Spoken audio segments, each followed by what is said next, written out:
Hello, welcome back. Yeah, today a video that is more on the difficult side of things in a way. Today I do my second. I started with Elvis Costello. Today I do my second video where I do comparisons of MoFi records. Today we talk about Alan Parsons. Eye in the Sky. Here is the MoFi. Here is the original. I also have the Speaker's Corner, and the second Alan Parsons I have from Mobile Fidelity Sound Lab, the iRobot. This is the MoFi, and here is the original. I think we should start with iRobot. You know, Alan Parsons, it's somehow difficult not to like him, in my opinion. When his music starts, it always has a certain wow, that sounds great, that is impressive, this is beautiful. The rhythm, the feeling, this often slow starting and building up. Great records. No doubt about that. I think, and of course, iconic releases, and always interesting to compare those things with the Audiophile remaster reissues, because in both cases they go in a way full throttle, 45 RPM against the 33 and a third, an original against this reissue. And so I was really eager to see and hear the results. And I can say up front, I was really surprised what I've learned during these two listening sessions. I expected something different. Let's put it that way. Okay, let's start. As I said, with the iRobot. Here is the Mobile Fidelity Sound Lab, easy to see, as an 45 gatefold jacket. And I started with the Mobile Fidelity Sound Lab. I knew the record, I've listened several times to it, and yeah, as I remembered, great sounding record. And then I put on, after a thorough cleaning, I put on the original British first pressing. It also comes in a gatefold, by the way. Nice jacket. Here is the vinyl. There you have the vinyl with the original label. And yeah, what did I hear? What have been the differences? What is my impression? The favorite for me before I did it has been the MoFi, because it has the advantage of a 45 RPM. But damn, you can be wrong. The original is way better in the regard of the overall feeling when you listen to the music. The dynamic range is way larger, in my opinion. Between the instruments, when I listen to the MoFi, which sounds great in my opinion until I've listened to the original. If you compare them, it's almost like you have some overlapping glue between those instruments. And when it comes to the original, you have nothing in between those instruments. They are so separated. There is way more depth and punch that I really was surprised, and I didn't expect that at all. Because again, I had this effect when I've listened to the MoFi. What can they do to make it sound better? That sounds great. But then if you hear it, and yeah, it's what? Impressive, really impressive. And also again, what's interesting, this subtle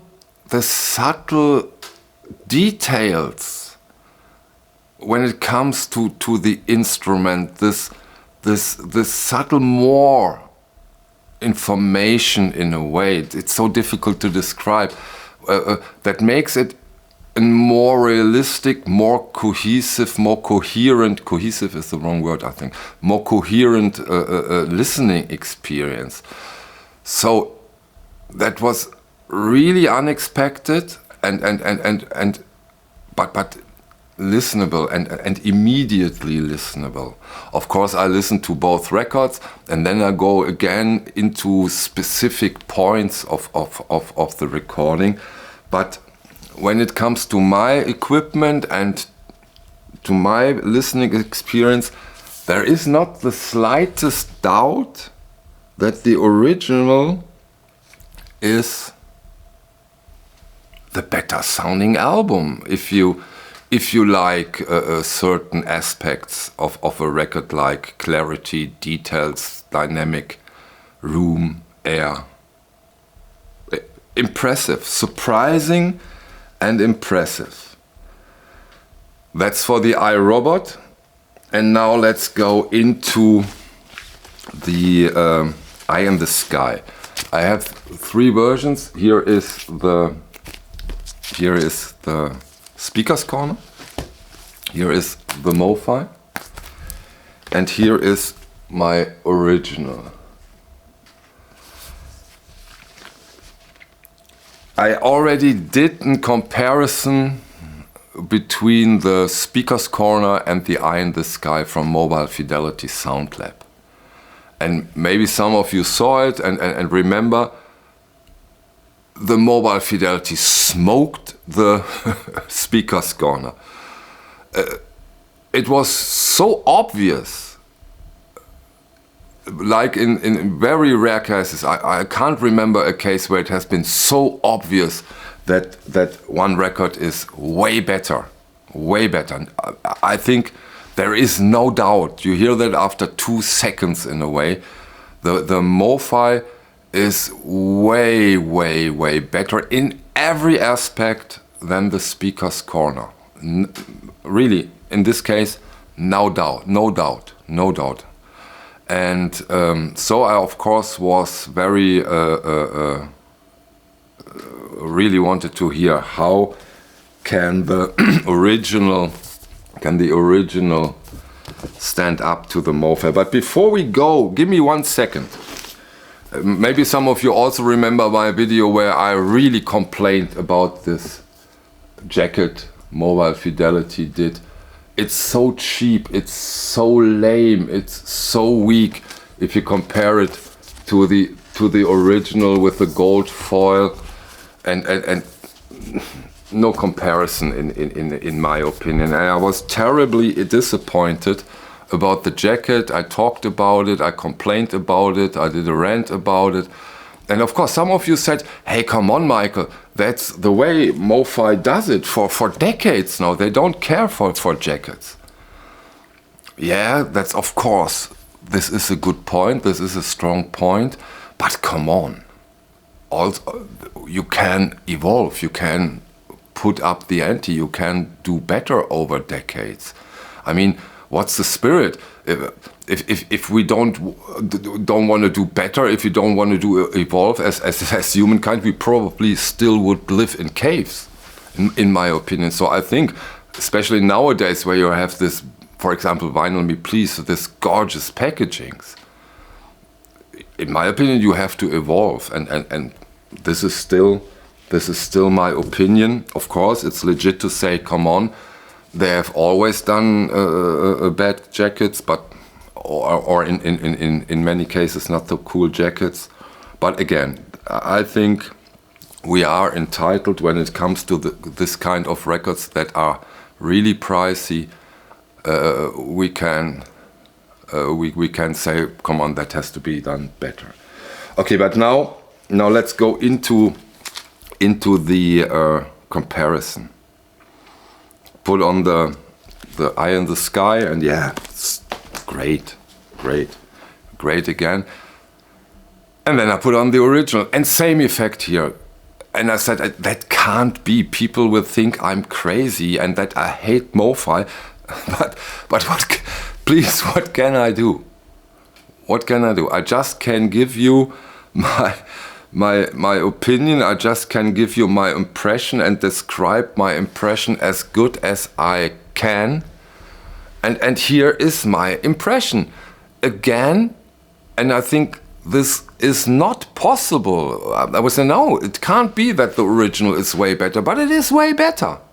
It is, again, way better. Fresher, way more separated, a way better low end, and by better I don't mean more, in a way less.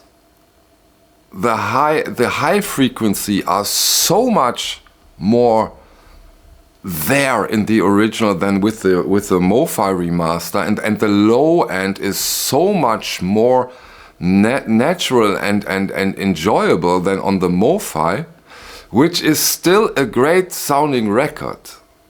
Still, it doesn't sound differently now, but now that I've heard the original, I'd say, what?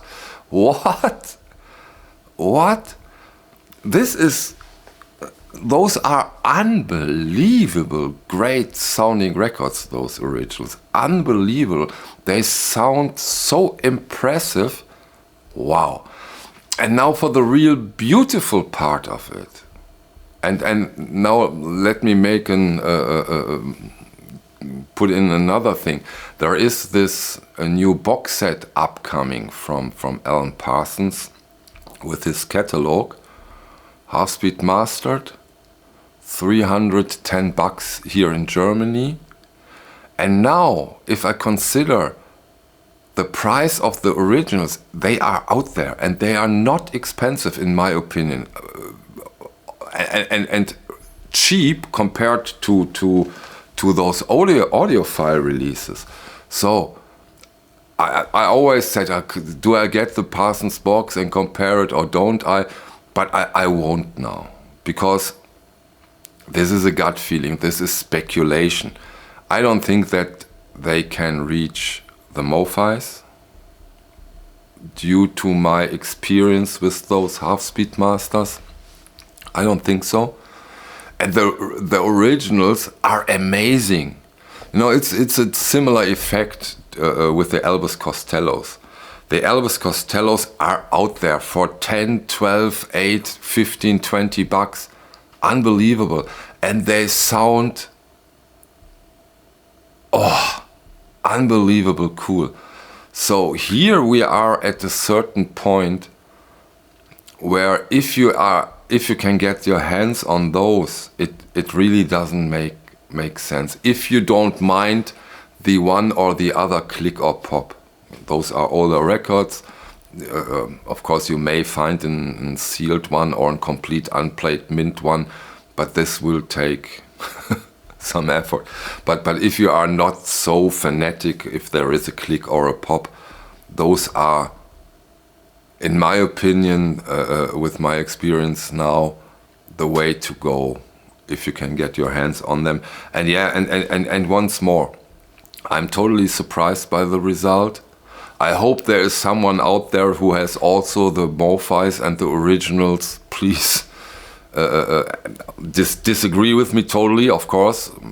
If you agree, say so. If you don't, say so too. That is what I have heard here on my partner in crime, my Einstein equipment. Still stunned in a way, because really I totally didn't expect this outcome. Not at all. Not in this clearness. And yeah, to be quite honest, at least when it comes to the Eye in the Sky, the Eye in the Sky Mobile Fidelity Sound Lab, after my experience with the Speaker's Corner, was a huge favorite. That he will in a way will make the race, that this edition will be up front. But sometimes in life, which is of course a cool thing, which is of course a good thing, you are surprised. And again, I think I will keep doing this. There will be also other results. I'm desperately trying to get Dylan originals. I hope to get some Intent Bosch. I'm really on the look for Miles Davis originals. And there is a really good, very good, very high chance that we see different results. But when it comes to the Alan Parsons, the original is, in my opinion, the way to go without any doubt. Okay, thank you for your time. See you on the next one. Bye.